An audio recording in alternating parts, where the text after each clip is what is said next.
Ir tādi brīži, kad visai skaidri redzams, ka daži šīs pilsētas ikdienā nav savā īstajā vietā. Kamēr citi mierīgi iet ierastajās gaitās, otri meklē jaunus draugus, vietu, kur brīvi izālēties un baudīt skaistumu. Viņi ir bezrūpīgi, reizēm kāp citiem uz galvas, kad tikai pašiem tiek brīdis jautrības. Viņi paklausa tikai vienam saucienam – dzīru skaņām un krāsām dabā.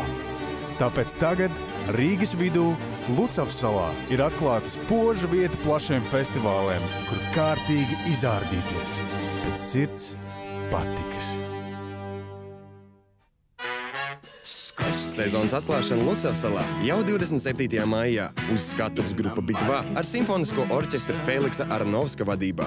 Īpašie viesi Tīna Kuznecova un Tamāra Gvarcatelli. Ieeja bez maksas.